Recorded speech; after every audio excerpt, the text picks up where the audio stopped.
Good morning. Hello. Those are amazing songs there by Katie, and you're very lucky because at the end she's going to sing another one that begins like this. Are you a human or are you just a fantasy? And in a sense, that question gets to the heart of what empathy is all about. It's about stepping into somebody else's shoes and seeing them as another human being, seeing a little bit of yourself in them. And this morning, I want to explore that idea of how we go about humanizing other people, seeing ourselves in another person. And as Kai mentioned, this is a very special kind of moment or homecoming for me because, I left Sydney when I was about 15, and I've been coming back here for 25, 30 years even, and this is the first time I've ever done any kind of public event. I normally just go home to my family home and stay there. So this is really lovely to be here. And it's particularly important for me, kind of appropriate, because in a way my own empathy story begins in Sydney as well, and just up the road, up the Pacific Highway on the North Shore where I was born. But why? Well, I've been studying empathy and exploring it in various ways for more than a decade. I used to be an academic, and I left being a political scientist to look at empathy, probably a dozen years ago. But it's only in the last few years I've realized, well, why really, in a kind of profound sense, why I've done that. And a few years ago, I had this kind of epiphany. And I was sitting in my study in Oxford in the UK where I live, and I was thinking back to my mother's death when I was 10 years old, growing up on the North Shore, riding my little BMX bike around, and this tragic event happened in my life. And one of the things that happened to me then was that I lost a lot of my memories from before that age, after she died, and that's quite a common trauma response in children. But something else happened, which was that I kind of lost my empathy. I lost that ability to step into someone else's shoes, feel their feelings. I didn't cry very much. I felt very distant from people, and that feeling you sometimes get when you're kind of helicoptering, hovering above your life. You're able to sort of look down on it, kind of see yourself talking, operating, living. That's kind of how I felt. And what I realized when I had the epiphany a few years ago was that my interest in empathy has been driven by an unconscious desire to recover that empathic self I'd lost as a child. Right? That's kind of what it's been all about for me. And on that journey of empathic discovery, I guess I've discovered two things really about empathy and its powers. One is that empathy is a cornerstone of good human relationships. Without empathy, we're emotionally tone deaf. Being unable to see the other person's perspective really affects how we relate to others. And I think we all intuitively know this in a way. You've probably been in a situation where you're arguing with your wife, husband, partner, and you just thought to yourself, oh God, I wish they could just see things from my point of view. Right? I wish they could understand what I'm feeling. Well, what are you asking for? Empathy, right? You want them to step into your shoes, if only for a moment.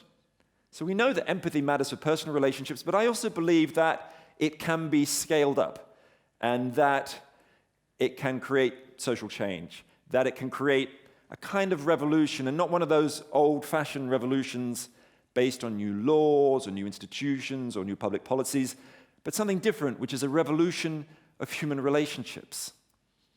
And I think that it's urgent that we try and harness the power of empathy in this larger way, tapping into the personal and the political, partly because we know that we live in an age of things falling off, podiums like that. There we are, there's the School of Life. We live in an age of kind of toxic us versus them conflicts, or a toxic us versus them mentality, where people are pitted against each other by the media and in public conversation. Whether it's the so-called clash of civilizations between Islam and the West, whether it's people who are for and against refugees, so-called boat people, all this kind of thing, that empathy can be a bridge across these social divides, create new kinds of conversation. I also think empathy matters because we live in an era of hyper-individualism. The leading question of our age is, what's in it for me? And that is a question which we have been We have imbibed partly from consumer culture, which is telling us to keep looking after ourselves all the time and put ourselves first, look after number one. I think also the self-help industry has some responsibility. Everyone from Freud to Oprah has, in a sense, been telling us to look inside ourselves for the answers to the question of how to live, to, in a way, gaze at our own navels. And I think that kind of inner gaze is important, that self-reflection is important, but it needs to be balanced. I think the pendulum has swung too much towards self-reflection, and we need to shift from introspection to what I call outrospection. And empathy is the ultimate art form for the age, or creating a new age, of outrospection. So I want to explore these different sides of empathy, the personal and the political. I want to look at what I think of the 6 habits of highly empathic people. And I'm not telling you that you must become an empathic person, you must follow all these 6 habits, but you might find some of them resonate with your own life and help you rethink how you look at yourself and look at the world. But before I tell you about those habits, let me just say a little bit more about what empathy really means, because there's a lot of confusion about it. A lot of people think, well, empathy, that just means kind of being nice to each other, really, sort of something kind of soft, a bit fluffy. But actually, it's a concept which has a 100-year history. If you go back to early psychology textbooks, the meaning of empathy you'd find if you open one of those textbooks tends to be, or used to be, about a kind of a physical mimicry. So there's one famous textbook, well, not really famous, but I read it, written in the early 1930s, where there's a photograph of a guy who's pole vaulting, right? And then, but underneath the photo, at the bottom of it, you can see the audience, the people watching in the crowd, and they're all kind of jumping up as well, right? They're kind of pole vaulting with the athlete. And that was originally what empathy was about, a kind of physical mimicry. But by the 1950s, 2 different meanings of empathy had really come into play, and they're the ones you still find today in the psychology textbooks. Now, if you open that standard psychology textbook today, the first meaning of empathy you will see is what's called affective empathy. That's with the letter A. That's empathy as a shared or mirrored emotional response. So if you see anguish on a child's face and you too feel anguish, that's affective empathy. You're sharing or mirroring that child's response, emotional response. But if, for example, you see anguish on the face of a child and you feel a different emotion, you feel, oh, the poor little thing. You feel pity. You feel sorry for them. That's what psychologists tend to call sympathy. Right? Sympathy is an emotional response, but one that is not shared. It's not a mirrored response like affective empathy. And it's quite interesting, actually, if you look at the frequency of Google searches for the word sympathy have dropped by nearly 30% in the last 10 years. Searches for empathy have more than doubled. So in a sense, empathy is becoming the concept of choice for the socially minded. So you've got this first kind of empathy, right? There's affective empathy. And you flip over the page in your psychology textbook, and what you'll find is something called cognitive empathy, or perspective-taking empathy. That's where you really try to imagine, well, what is it like to be another person, to step into their shoes with their view of the world and their experiences. It's something we do quite naturally. You walk past a homeless guy, right? And you might think to yourself, well, what is it like to sleep out rough on a cold winter's night? What's it like to be walked past without somebody looking you in the eye? Right? You're trying to step into that person's shoes. And that's very different from the sympathy response. The sympathy response would be to feel sorry for the guy and flicking him a coin. You haven't really tried to step into his way of looking at the world. And the thing about this cognitive empathy, which we do so naturally, it doesn't mean you have to agree with the other person, but it's a kind of understanding that you have of them. It's a bit less emotional, a slightly cooler thing maybe than affective empathy, but it's very, very important. A lot of people get empathy mixed up with something called the golden rule, which you'll find in all major religions. Do unto others as you'd have them do unto you. But as the great Irish dramatist George Bernard Shaw pointed out, he said, look, the problem with do unto others as you have them do unto you is that it assumes that your views are the same as theirs, but they may not be. As he's put it, do not do unto others as you'd have them do unto you. They might have different tastes, right? So empathy is all about, discovering those different tastes. And I've seen why it matters even amongst my own kids. So I've got twins who are now 7, but I've been able to sort of conduct a kind of controlled empathy experiment on them over the years, right? And so one of the things I noticed was that the textbook's actually absolutely right, that cognitive empathy, taking someone else's perspective, kicks in by the age of about 2 years old, or something like 2 or 3 years old. So, and the way I saw it was this. So when my kids were about 1.5, so I've got a boy and a girl, when my son was crying when about 1.5, before the empathy had kicked in, he'd be crying, and his sister would try and comfort him with her favorite toy dog, right? Which was a kind gesture, right? But no use to him at all, right? Fast forward a year, when they're about 2.5, the cognitive empathy had kicked in. My son would be crying, and his sister would go and comfort him with his favorite toy cat, right? That's that imaginative leap. And it makes all the difference to see that someone else might see the world differently from you. And you can scale that up to thinking about politics and culture. I mean, in fact, just this morning as I was walking here, I was thinking of this moment where I was with my dad at the National Gallery in Canberra, when I was in my early 20s, must have been about 1990 or 1991. And I'm sure a lot of you have been there, and you walk in, and there's an indigenous work of art called the Australian Memorial. And what it is are these kind of tree trunk coffins sort of standing up, and you walk in between them. And I remember reading the little blurb about the description of this work of art, and it said it was a war memorial. And I turned to my dad and I said, like, what war? And then, of course, the scales dropped. Then I realized, of course, that the war that the work of art was talking about was about the 18th century war, about the invasion of Australia by the British in 1788. And of course, I'd never thought of it like that. I'd been brought up at high school and primary school that what happened in the late 18th century was a kind of fairly benign colonization. But when you take the perspective of the other, it's a war, it's an invasion. And these things really do make a difference. I was talking to someone the other day who was recently in Vietnam, where they don't talk about the Vietnam War, they talk about the American War, right? It's a different way of looking at the world. So I think this cognitive leap is very important. But then there's a question of, well, how do we start bringing empathy closer into our lives? And I want to now talk about these habits of highly empathic people. And the first one that you can start trying to think about is what I call switching on your empathic brain. And what I mean by that is to recognize, almost kind of at an intellectual level, that human beings are not just self-interested creatures, but we are wired for empathy. We're not just homo self-centricus, self-centered creatures, we're also homo empathicus, wired for that empathy and mutual cooperation and mutual aid. And I think one of the great and most disastrous pieces of propaganda of the last 3 centuries is this idea that human beings are effectively individualistic. We naturally just want to look after ourselves. But in the last 20 or 25 years, there has been an absolute revolution in the sciences telling us that we are far more than that. We are wired as empathic social creatures. Some of the research comes out of evolutionary biology, looking at primate behavior, seeing how, of course, a lot of primates, they work together as a group, of course. When food is scarce, they share. When there's a predator coming, one of them may signal a distress, a warning signal, which may put their own life in danger, but to care for the group ultimately. And human beings, of course, have that same evolutionary heritage as primates like the bonobo chimp and gorillas and so on.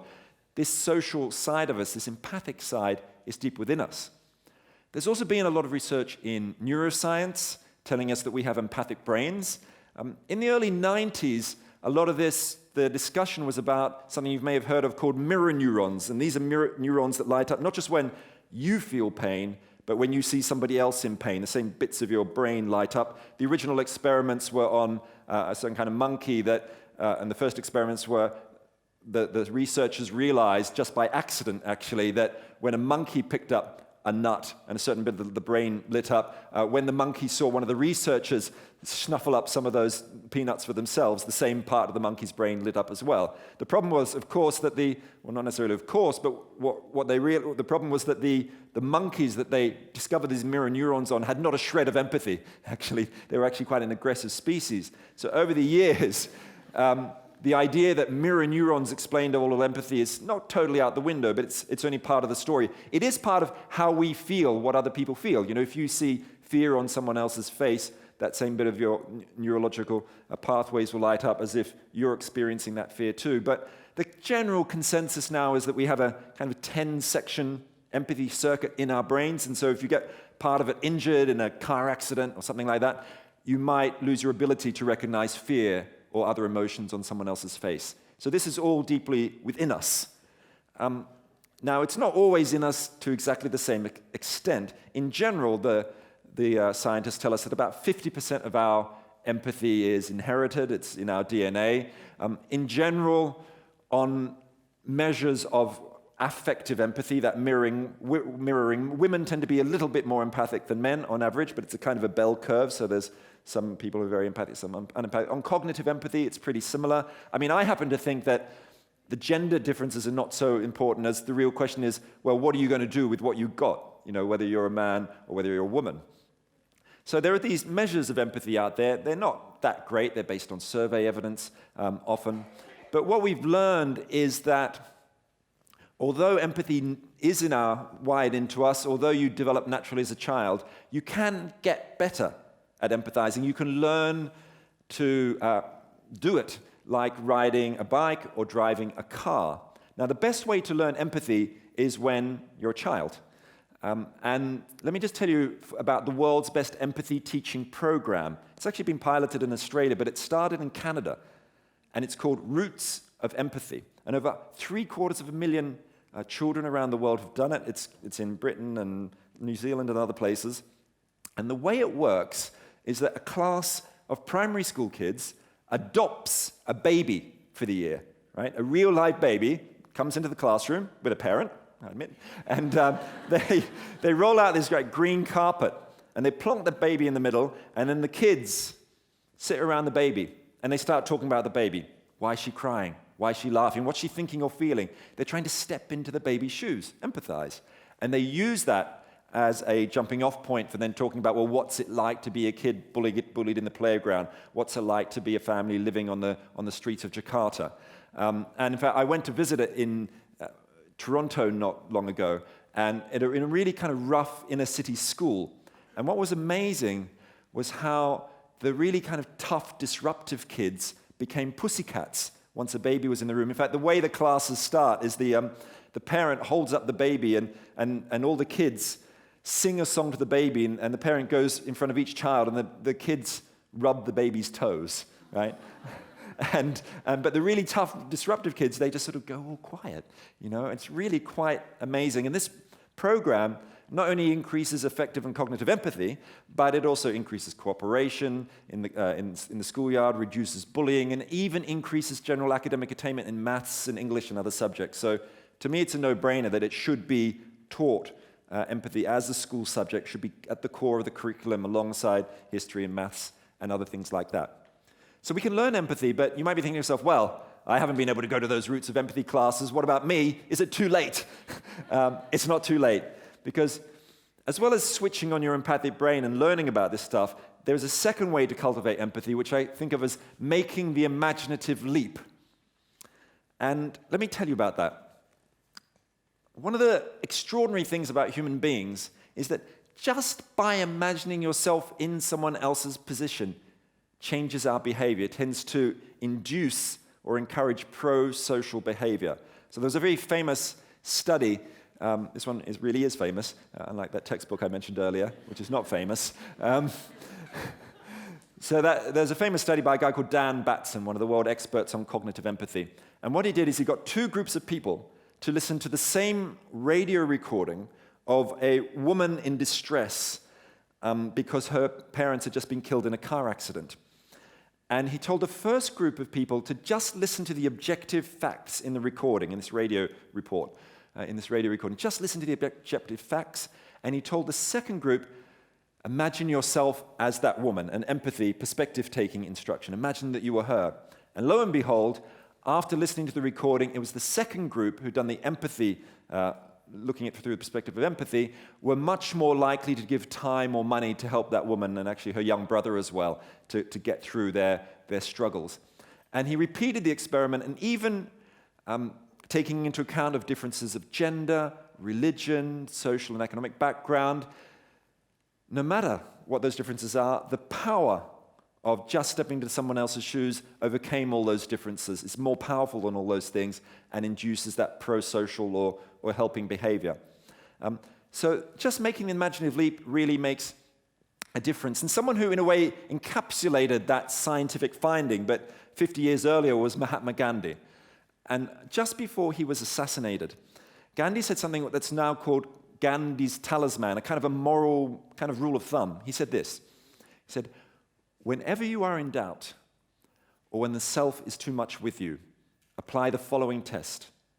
Recall the face of the poorest man who you may have seen, and ask yourself if the step you contemplate is going to be of any use to him. Then you'll find your doubts and yourself melting away." That's Gandhi's Talisman. Now, Gandhi wasn't just saying, step into the shoes of the poorest and the most marginalized people. I mean, he was also a great believer in empathizing with our enemies. He was, of course, a Hindu who once said, "I'm a Muslim," and a Hindu and a Christian and a Jew. And I think we can all think about in our own lives, the struggles and the difficulties and the importance of trying to empathize with people whose views we don't agree with, or who we might be struggling with, whether it's a sibling you haven't spoken to for years, or a manager who's making your life a nightmare, or whatever it happens to be. But a lot of people doubt, well, look, surely empathy is not powerful enough to overcome those very difficult divides between people. But I believe it is, and I just want to tell you a little story that to me encapsulates its power. And it's a story that concerns a guy called Claiborne Paul Ellis, C.P. Ellis to his friends. Now, he was born in North Carolina in 1927 in the US, and he was from a poor, white, working-class background. He had 4 kids, but as he was bringing them up, he couldn't make ends meet. He was a car mechanic, and he started blaming his problems on African Americans. And like his father before him, he joined the Ku Klux Klan. And he rose through the ranks and ended up as the exalted Cyclops, the leader of the local chapter of the Ku Klux Klan. And like a classic white supremacist, when Martin Luther King Jr. was assassinated in 1968, he held a party in his car mechanics workshop with his KKK mates. But his life changed dramatically in 1971. He was invited to a meeting, community meeting, to discuss race conflicts and problems in local schools. And he was invited because he was a very prominent and powerful member of the local community. He went to the meeting, as he always did to these things, with a machine gun in the back of his pickup truck. And he turns up to the meeting, and to his utter horror, he was elected as co-organizing chair of this committee with a woman who he hated with a purple passion, an African-American civil rights activist called Ann Atwater. And what they had to do is recruit people from their own communities onto this organizing committee. And they went off in their communities, and 2 days later, they meet up again, and Ann Atwater says to CPL, says, "Look, I'm really sorry, but I've been knocking on the door of black folk, and nobody will even open the door for me because I'm working with a Klansman." And he said, "Same thing's happening to me. I'm knocking on the door of white folk, and nobody will speak to me because I'm working alongside an activist like you." And then she said, "My daughter came home crying from school yesterday. The kids were making fun of her because I was working with a KKK leader, with C.P. Ellis." And he said, "Same thing with my son. He was made fun of by the kids and even by his teacher because I was working with you." And of course, what was happening there was that C.P. Ellis was starting to see commonalities with Ann Atwater. He recognized also that they shared the oppression of poverty. That at the time he was actually working as a cleaner, as a janitor at Duke University, she was working as a domestic cleaner in people's homes. So he started seeing the human in her, started seeing a little bit of himself in this other person who had been an enemy for so long. And at the end of the 10-day community meeting, 10 days of working with her, he stood up in front of 1,000 people and he tore up his Ku Klux Klan membership card. And he later became the leader of a janitors union, which was 70% African American, and he became a major civil rights activist in the 1970s. And I think his story tells us something about the power of empathy to overcome divides. It also tells us something about what psychologists call the contact hypothesis. And this is the idea that if you bring together people from diverse backgrounds who may even hate each other, black or white, Jews or Muslims, young, old, whatever it happens to be, if you can bring them together in conditions of equality and get them to do something together, whether it's playing in the same soccer team, or building a barn, or being on a school committee, or running an allotment or community garden. There's a study done showing that in over 515 cases of this kind of contact, in 96% of those cases, it built empathy and tolerance and respect and reduced prejudices and stereotypes. So there's something very powerful about bringing people together, not just preaching at them saying, you must be more empathic, but getting them to work together to see the human in the other and overcome divides. Now, I think there's something you may well be thinking as well. How does this all apply to my own life? And I'd like you now to do something for me. When I give you the signal, only when I give you the signal, I would like you to get into a pair with someone next to you or behind you, and for just 3 minutes, I want you to discuss this question. I want you to discuss a moment when either an abundance of empathy or a lack of empathy affected your own life. So a moment in your life when either an abundance of empathy or a failure or lack of it had an impact on you. So on the count of 3, I'd like you to blow the roof off this building and the sails off the Opera House. 1, 2, 3, go.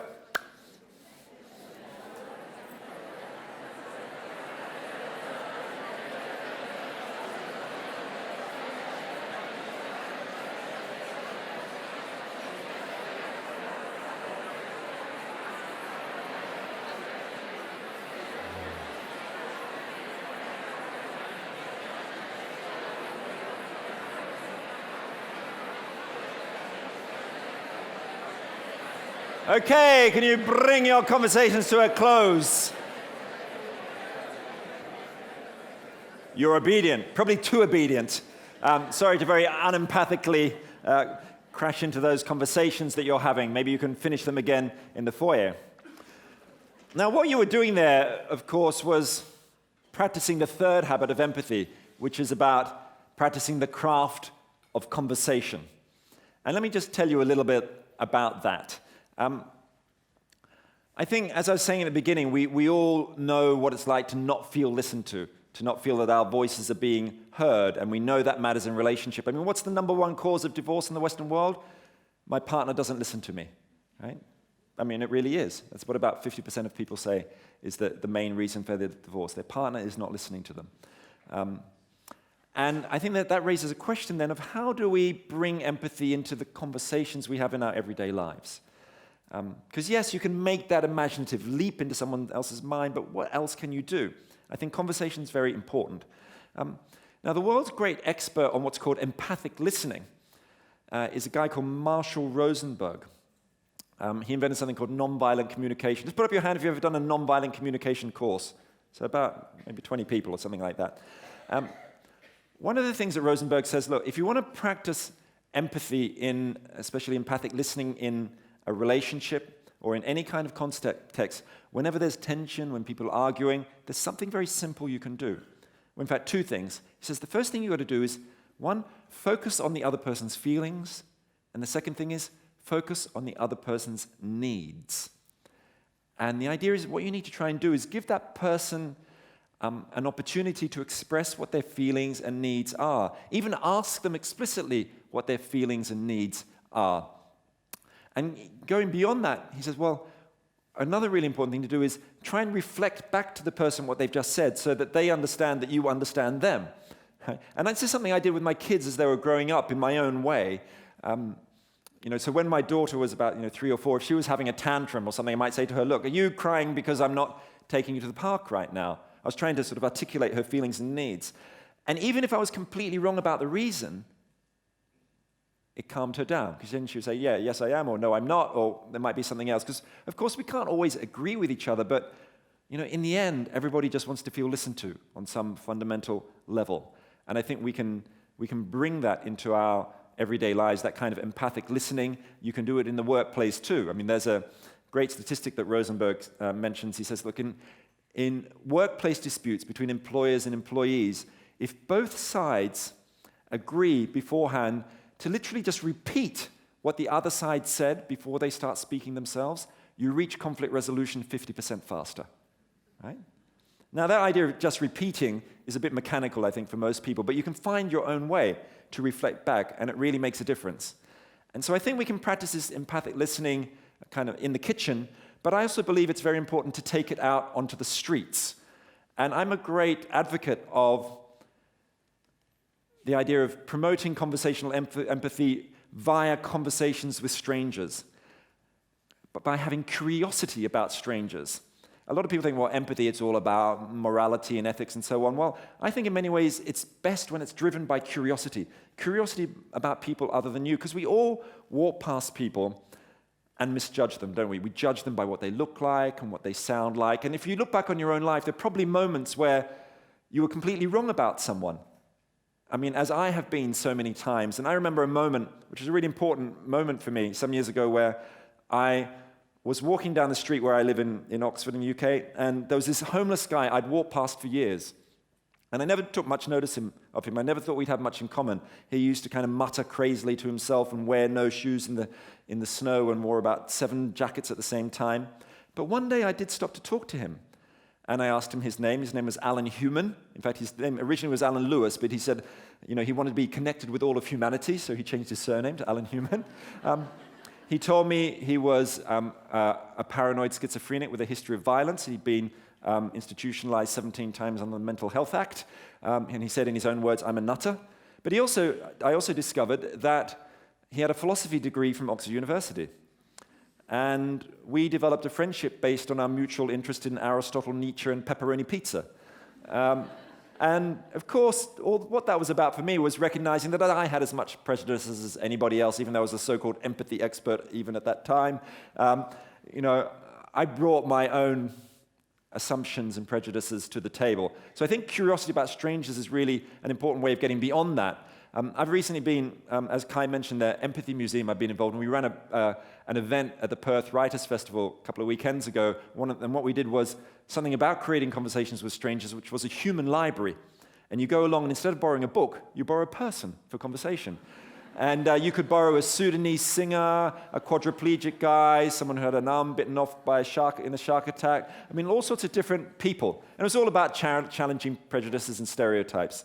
But of course, we can do this in everyday life. You can have a conversation with a stranger once a week.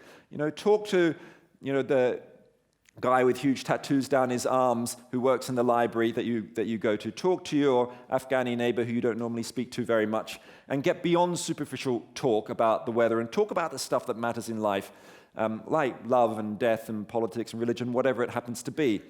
I think it needs kind of courage to do this. I was interviewed by a journalist the other day who was saying how her mum moved from the country into the city, and she really understood conversations with strangers. What she does, and still does, is when she gets into the train, she says hello to the person on this side, shakes the hand of the person on that side, and then she introduces them to each other. Right? Now, I haven't quite got to that stage myself, and maybe you haven't either, but I think it's all about creating those conversations between strangers, which is so important. So you can have conversations to boost your empathic self, but there's a fourth habit of highly empathic people, which I think of as of seeking experiential adventures. I think kind of hardcore empathizing is about not just talking to someone, but trying to understand or even trying to experience something of their life. And I think of this as a kind of extreme sport, more extreme than ice climbing or hang gliding. And throughout history, there have been amazing figures who've done this. One of my favorites is the English writer George Orwell, and you may have read his book Down and Out in Paris and London. He was from a very upper-class background. He went to Eton, England's poshest school. But in the 1920s, when he was in his 20s, he realized he didn't really understand how the other half lived. And so he swapped his nice tweed suit at a pawnbroker's shop for the clothes of a tramp. And then he used to go onto the streets of East London, sometimes for a few days at a time, sometimes for weeks at a time, with no money in his pockets and spending his time with beggars and vagabonds and sleeping in doss houses and workhouses, trying to understand what it was really like to be down and out. And that was an experience which utterly changed his life. It expanded his empathy, particularly for people living on the streets, of course. It gave him new friendships. It gave him a lot of great literary material for the rest of his life. But I think of him really as a kind of great empathic adventurer, an empathic traveler. But in more modern times, I'm interested in someone who, or inspired by someone who took empathy or that experiential empathy from crossing the borders of class to crossing the borders of generation. And I'll just tell you a moment about this person. Her name's Patricia Moore, and she's an American product designer. And when she was 26 years old, she was working in this very famous design firm called Raymond Loewy, who designed the curvy Coca-Cola bottle and the Shell logo. And she was in a meeting with some of the male partners. They were all men except her. And they were talking about something boring, kind of boring, which was the design of a refrigerator door, fridge door. And she said to one of these senior male partners, she said, couldn't we design the door so it was easy for an older person with arthritis to open? And one of these senior partners turned to her and said, Patty, we don't design for those people. And that, of course, made her very angry. So she decided to, rather than sort of punch the guy on the nose, to conduct an experiential empathy experiment. She got a Hollywood makeup artist to make her look kind of old and wrinkled. She put on uneven shoes so she couldn't walk properly, put on splints and bandages on her hands so she was like arthritic and couldn't use a can opener or open a fridge door. She put on fogged up glasses so she couldn't see properly. She decided to become an 85-year-old woman with arthritis. And she really looked like one even in her 20s, and there are amazing photos of it.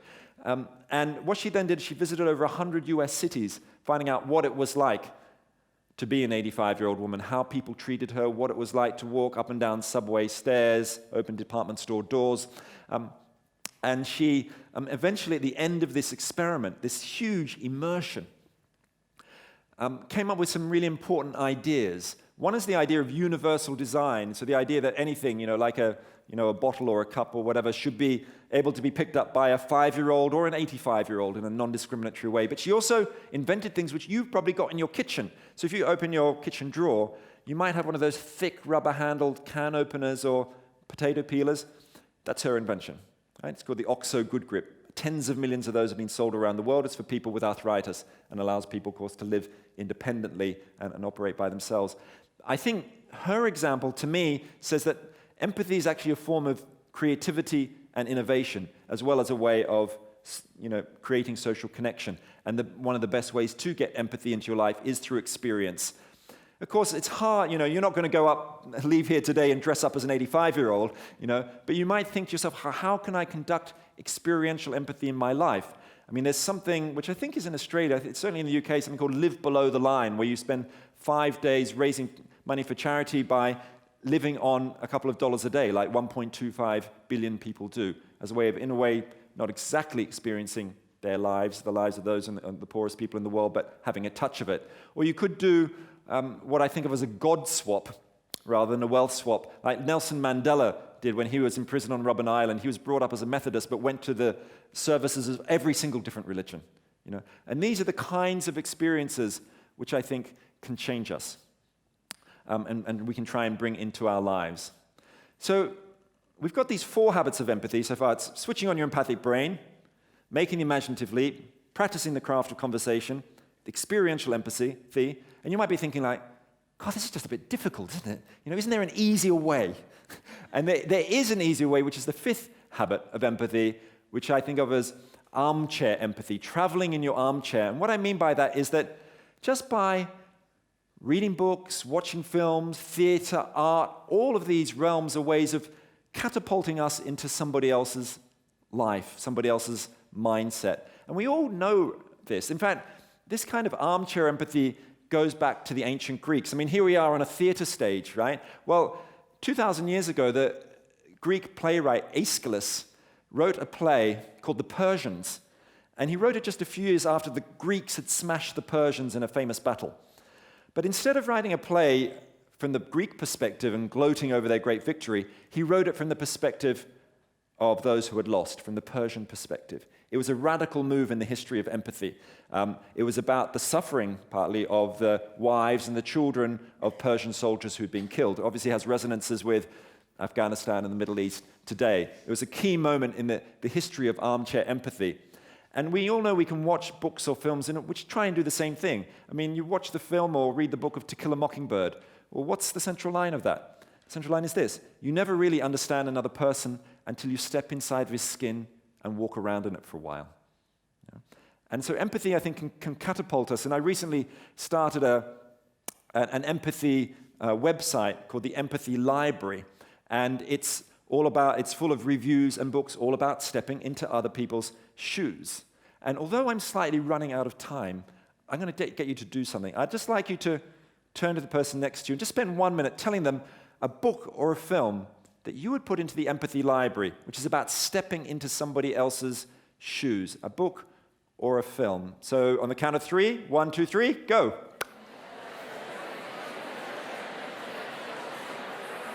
Okay. Whoop. Thank you. I hope you got an idea for a great film or a book that you can go and put your feet up and read tonight, something you can watch. But also go to empathylibrary.com to give it a bit of a plug and put your book or film, to put a little review of it on the Empathy Library, because it's a resource for parents, teachers, librarians of all sorts of empathic things. There's even top 10 lists. So in the top 10 novels at the moment, books is A Fine Balance by Rohinton Mystery. Amongst the films, there's things like Daniel Day-Lewis in My Left Foot and lots of other interesting things there. So you can practice this empathizing from your armchair. But there's a final kind of empathy, and this, in a way, is the one, on some level, I care about most, or which has driven most of my work, which is the idea of using or developing empathy on a mass scale, inspiring a revolution, as I think of it. Because we normally think of empathy as something that happens between individuals. You and I come to see the world from each other's point of view. We create a little moment of mutual understanding, a little tiny bit of equality. But how do we scale that up? Because we often hear about moments of mass empathic collapse.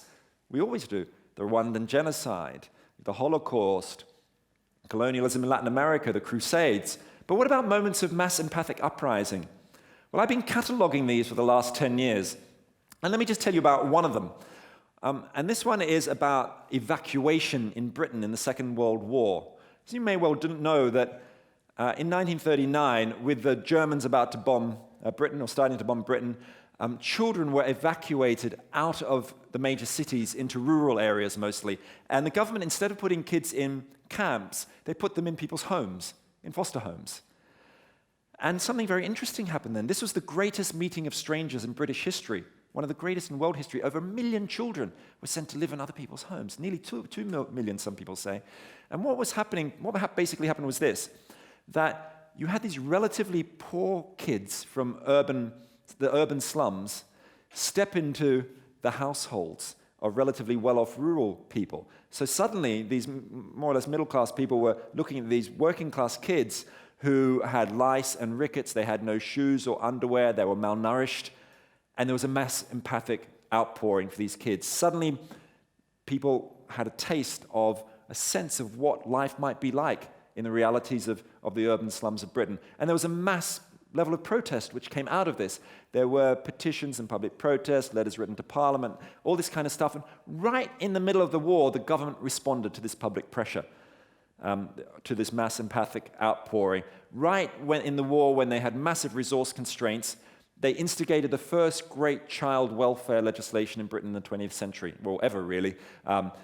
School meals for kids, special vitamin supplements, all these kinds of things which became the basis of the British welfare state.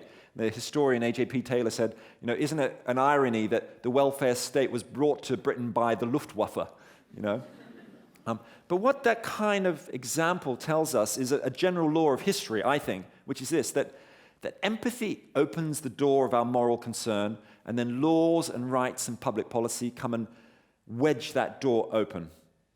So what empathy really does, it gives us a concern for marginalized or powerless groups.